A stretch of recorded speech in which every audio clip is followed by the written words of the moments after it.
Hi, welcome to the video. Make sure to like and subscribe if you enjoy, and comment your thoughts and opinions on the stories. Let's get started.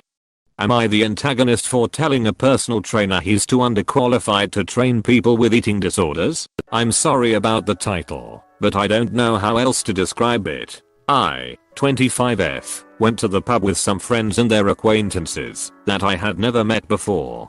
One of those acquaintances was a guy around my gym who I found out works as a personal trainer at one of the local gyms. Since I'm very much into fitness, we got to talking and he told me he's wanted to be a PT since he was finished school and was obsessed with it. The one-on-one conversation kind of died after that since he didn't seem to have a lot of other stuff to talk about, so I just sat back and listened to him talk about his passion for PT work with the others. After a few hours of chatting, he began talking about one of his clients who is a severely obese woman who he trains twice a week. He was being really rude describing her and said that after 3 months of twice weekly sessions she hadn't lost that much weight, and she had told him she suffers from a binge eating disorder, which meant that although she was working out she was definitely overeating still. He said to us at the table, how about she stops being a fat F / with no self-control and put the F / ein fork down. It's disgusting. I asked him if he had said any of this to his client, and he said he'd told her to stop making excuses and to stop being F / ein lazy. I'd had enough of him then and said, right, I'm heading home. Can't listen to this or something similarly huffy. Can't remember exactly. I was mad. He asked me why I was leaving, and I said listening to you talk about eating disorders and weight loss is like listening to a hairdresser talk about how to do brain surgery. You're underqualified, mate. He looked really confused and said, why are you getting all offended? You're not even fat. I told him that I used to weigh 350 pounds and had worked out with plenty of trainers when I was trying to lose weight, who completely dismissed my eating disorder as something to get over and to stop using it as an excuse. It wasn't until I met my TRX trainer a few years back that he treated me with respect and encouraged me to seek treatment alongside training. The weight has since come down to a healthy range, and I'm fitter and healthier than I've ever been. I told him he shouldn't work with people who had eating disorders until he educated himself, since what he's doing is actively harmful. Then I left. I got a few group message chats after that saying I had overreacted and that I had no right to insult him and his work because I was sensitive about my history with weight loss. My closer friends agree with me, but thought it might not have been the best forum. I don't even know. Is there ever a right forum? I regret unintentionally insulting hairdressers though. They are amazing and deserve nothing but respect. I'm not a confrontational person, so a part of me feels like I overreacted. So Reddit. Am I the antagonist? I absolutely need a personal trainer, but this guy's the reason I haven't found one yet. He required a reality check. He needs to stop having this mindset and acting in this way, or else. Comment by team member Cody. Now for the top comments. NTA. And I've got a lot of side eye for your friends who apparently think that kind of behavior is okay. That man is not just a personal trainer who isn't qualified to give nutrition advice. He's a crappy personal trainer to boot, and a cruel bully of a person. Honestly, it drives me nuts how many people get a certification in personal training and think that it automatically makes them a dietitian too. Yes, dietitian, nutritionist, medical doctor, and therapist all rolled into one. You're not even fat. Seems like you're not fat and definitely not the asshole. Congrats on your transition. Am I the antagonist for snapping at my girlfriend after I told her a friend will stay at my place for a few days? Me, 21 male, and my girlfriend, 20F, had an argument today about my friend A, 22 male, that will visit me for a few days at the end of August. I've been friends with A for 15 years now. He's my best buddy and we are really close. We haven't seen each other for 7 years, and a week ago he asked me if he could get a plane ticket to come visit me. We live in different countries. Of course I was excited, but I was also really scared of breaking the news to my girlfriend for a very specific reason. Every time I hang out with Friendsome and spends the night at my place, she cries uncontrollably, saying that she feels abandoned. We've been in a relationship for almost 2 years and my social life really decayed because she doesn't allow me to hang out with other people unless she's there or unless I text her every 5 minutes. It's not an exaggeration. It's an actual rule made up by her. So I honestly prefer to stay home, but I got really depressed, and I feel like I don't have friends anymore except for my best friend. I told her he will be here for a few days, no more than a week, and she told me I need to take her feelings into consideration, so it won't be a hell of a week for me. She cried on the phone and I snapped at her saying that it's time to quit it, because I just want to hang out with my best friend without feeling guilty, because I have a social life. She told me I'm an asshole and I shouldn't behave like this when she needs my support, but I can't really take it anymore. I have many examples of her crying and not letting me hang out with my friends. She even spams my phone when I'm in class, so I answer, and I don't know what to do. I'm feeling really depressed and anxious all the time because of this. But am I the antagonist for snapping at her? Edit. To clarify, we do not live together. I have my own place, and she still lives with her parents. Whatever her motivations may be, she is highly domineering. Your mental health is suffering, and you are becoming more isolated as a result. Those who permit it are frequently kind and well-intentioned. However, you cannot sacrifice your own life in order to simplify someone else's. Comment by team member Cody. Now for the top comments. NTA, she is weaponizing her emotions to control you and set up rules that isolate you from other people. This is a giant red flag. You are not responsible for your girlfriend's or anyone else's feelings.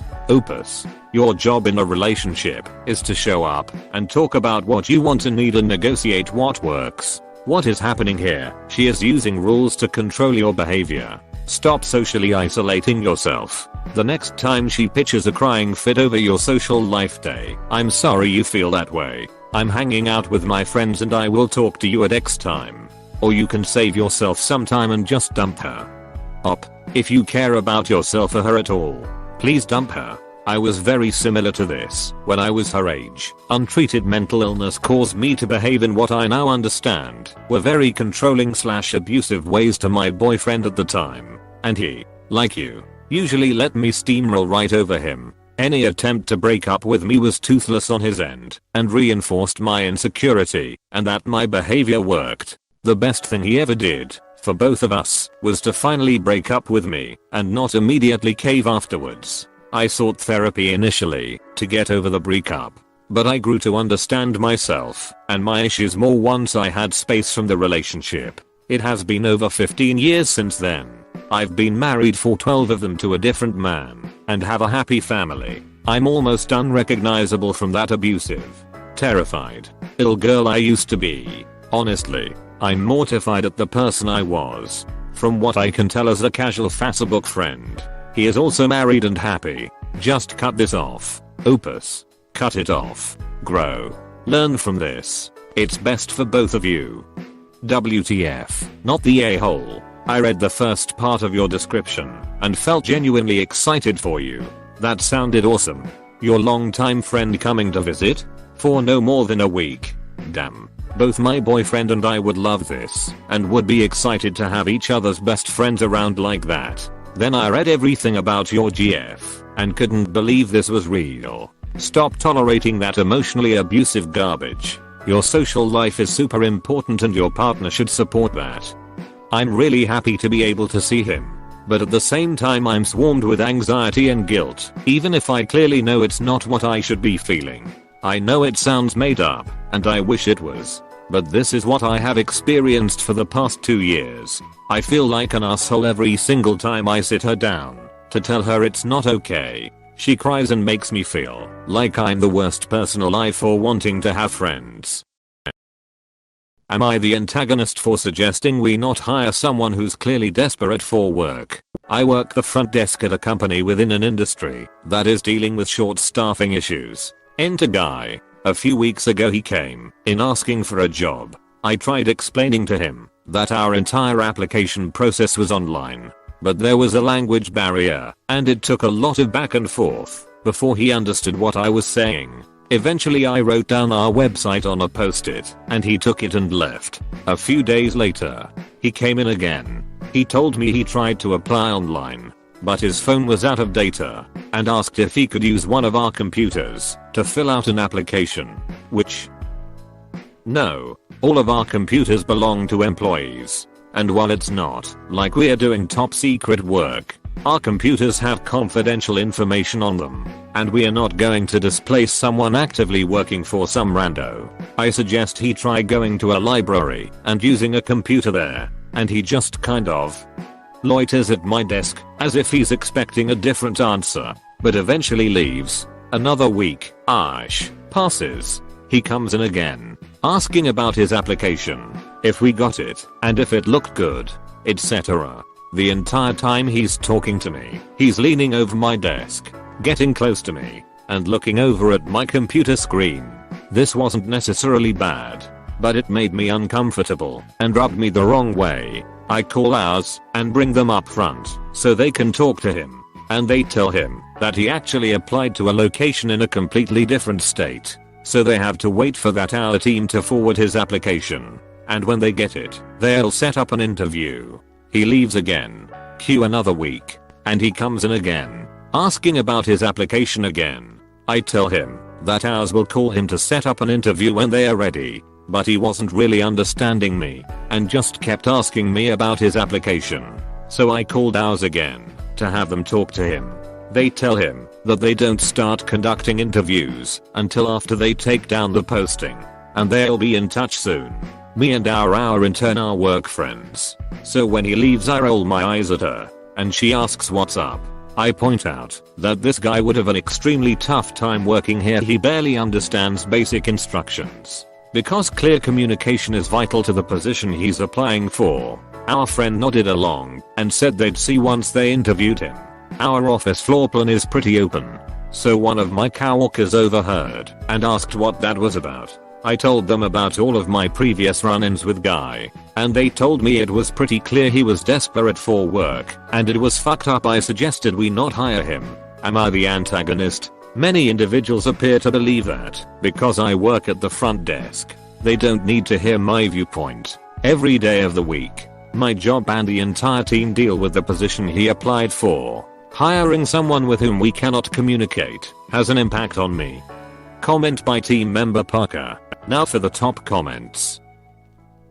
NTA. Assuming you're not embellishing this at all, how someone conducts themselves while job seeking is just as telling, if not more, than the interview itself. You already noted how he can't communicate or listen well. You passed that on to ours. How desperate they are for a job doesn't matter. It doesn't mean they can do the job. And being abrasive is something he may artificially cover up in an interview. I agree with you completely. I've been an office manager and had to hire/fire, and this guy sent up red flags to me. Communication is the key to any business, and if a potential employee can't follow the basic instructions of applying for a position, how are they going to do the work that is required? Not to mention accepting personal boundaries. Hovering over someone's shoulder is nerve-wracking, not to mention rude. NTA. I once had a customer come in and start asking about the place I worked at, how the managers were, how the pay was, etc. And I of course answered in the positive. He was an older gentleman and wanted a paper application, and was puzzled when I said he had to apply online. He said he didn't know how to use a computer, which is like 90% of our work, and wanted us to train him on it. The fact this dude keeps coming in and getting close to the op makes me suspect she's rightfully skeeved out. Language barrier aside, which is another can of worms. Persistence is great, but sometimes you need to learn to take a not now or later if no isn't doing it. Op doesn't work with hiring. Am I the antagonist for refusing to speak to my husband because he chose work over my surgery? I, 26F, recently found out that I have mass on my tonsil. My doctor immediately opted for a tonsillectomy. It could be cancer, so he wanted to get it out as soon as possible. I have had cancer once before. My husband, 27 male, works all the time. He almost never calls off. And recently got another job. My surgery is scheduled for a day that he works. He told me that he was not going to be taking me because he has to work. I don't have a way to get there because I cannot drive myself. And I've had to ask friends to take me. They are not able to. And I'm pretty introverted naturally, so I don't have a ton of close friends in general. I have 2 close friends who live here, and one doesn't have a car. I don't really have any family that is close enough to be able to. I'm struggling to find someone in time. I also need someone to stay with me for the entire first 24 hours to help me manage pain meds while being high on anesthesia and making sure there are no complications from it basically. And he says he can't because he has to work. They are wondering why he won't take a day off work, and especially why he won't take a few days off so he can help me out if I need it as I'm coming off the anesthesia. This upset me so much that I haven't even been able to look at him or speak to him for the past 2 days. He told me because I don't care about his job, and he called me controlling for getting upset and ignoring him. I'm starting to think maybe I'm a bit of an up here. So, Reddit, am I the asshole? Edit, thank you guys for all of the love and advice. I will be contacting my doctor on Monday to figure out a plan. It really helps and means a lot to see everyone's input. I'll try to keep up with comments, and also I'll be updating again when I have a plan. If your husband is behaving oddly at work, he may be experiencing anxiety and hiding it by immersing himself in his work. If this conduct is not brand new, your dissatisfaction with the way he treats you is evident, and things will only get worse from here. Comment by team member Taylor. Now for the top comments. NTA, this is literally what partners are for. If he can't step up for this, he's not suitable to be in a relationship. It's getting to the point now where you won't even be able to get the surgery if he won't take off work. Why is his job more important to him than you are? IDK, he says he loves and cares about me, but I don't feel like it sometimes. NTA. This is the partnership part of marriage. You do need to talk to him and let him know calmly that you need someone to step up and help you out. Let him know clearly that this is something you expect him to do. If he absolutely can't, what reasonable solutions does he have for this? This is a learning experience. You are learning about your relationship. After your surgery, you should seek out counseling for yourself. You may need help in deciding how to approach the breakdown in your marriage and strength to make decisions that you can be happy to live with. I like this response, it's very thoughtful, thank you. NTA 1,000,000%. Your spouse is the one person in this world you should be able to count on without advance notice. On a weekday, during work, when they're busy, he should want to be there rather than act like it's an inconvenience to his work schedule. I hope you get the love and care you deserve, and your surgery goes well. Am I the antagonist for wanting my toddler to wear a life jacket? I'm having an ongoing heated discussion with my fiance about our son wearing a life jacket on our boat. To give it some context, he is less than 2 years old and cannot swim. Recently, in the midst of one of these arguments, she told me I'm so embarrassed as I was putting the jacket on. The part of the world we are in has a pretty lax attitude to these things, and her mum often declares that she did it that way for years and nothing ever went wrong. A 15-year-old boy fell into the water in the harbor we use and sadly drowned this summer. We also have the same issue when it comes to strapping him into a child seat. I don't know if I'm being an asshole here by requesting this. There is no logical reason why your child shouldn't wear a life jacket if he or she is incapable of swimming in a small boat. Your companion should also be wearing one if she is not a strong swimmer. Not only are properly fitted kid seats necessary, but they are also mandated by law. Comment by team member Corey. Now for the top comments.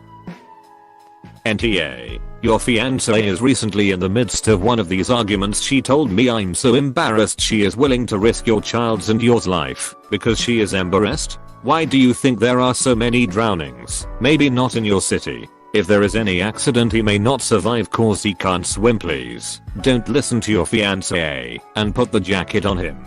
It's the same type of person who think helmets aren't cool looking, so don't wear them on bicycles and motorcycles. They're right that they don't look cool, but fail to factor in that brain damage looks even less cool. Same with seatbelts. and sunscreen. I just can't wrap my head around people being such insecure goddamn lemmings that they need to act like they're stronger than a car crash or the fucking Sunday. Like, it doesn't make you a pussy to accept that you're not immortal. Not the a-hole, but your partner absolutely is an and possibly a negligent parent. My brother and sister-in-law make my 8-year-old nephew, who can swim, wear a life jacket anytime he's near the boat. I'm also pretty sure in most places, in the US at least, it's the law. Your partner needs a reality check. Thank you for being a good parent. Am I the antagonist for telling my casually racist mother-in-law that my kids will hopefully not inherit her genes? 25F, mixed race, black-white, and got married to my white husband, 27 male, 6 months ago. His family is lovely, but his mother never liked me. She made it abundantly clear that she always wanted her son to settle down with someone who looks more familiar. Read, blonde or blue-eyed like everyone in his family. I have dark features, hair, skin, with the only exception being my eyes. My husband always protects me from his mom and ensures that I never feel uncomfortable. A few days ago I had lunch with him and my sister-in-law. Their mom stopped by and we ended up having a chat in the kitchen. She said that she loves me for making her son happy, but that she still hopes that our kids will look more like him. She said that, while I have unique exotic looks, that she would prefer grandchildren with a lighter complexion though she insisted that she wouldn't mind if they inherited my green eyes. I laughed and said that I certainly hope that my kids won't inherit any of her genes, since they'd grow up to be miserable racists. She got mad and said that she's not a racist and that I need to choose my words carefully. She also said that I obviously brainwashed her son since I'm not his type and that I'm corrupting him. She started crying, not the first time it happened. That's how she gets attention, and pretended to be sick suddenly. She was taken to the hospital, but was completely fine. However, it obviously made me look bad, and I was told by several people, excluding my husband and sister-in-law, that it was an asshole move to stoop down to her level. The argument was that I should have taken the high road instead. Am I the antagonist for responding to a nutty, racist mother-in-law knowing that it wasn't worth it? I would strongly consider not allowing those family members to be near you and your children. I'd establish the following boundaries. Inform them that anyone who cannot resist displaying any form of racism in your presence or in the presence of your children is free to express their views elsewhere. Comment by team member Parker. Now for the top comments. Sounds like your husband should have been the one to have the conversation with his mother about her sly digs towards his wife. This is something my daughter deals with constantly. Her mother-in-law will make shitty remarks about my daughter to the point where my daughter is LC with her and had to make her husband communicate with his mother. Tan at the a-hole, not the a-hole, holy crap. At least your husband and sister-in-law have sense. She faked a panic attack and actually went to the hospital over this. Let her know she won't be welcome to visit the grandchildren once they arrive. Only thinking of her health. Good lord.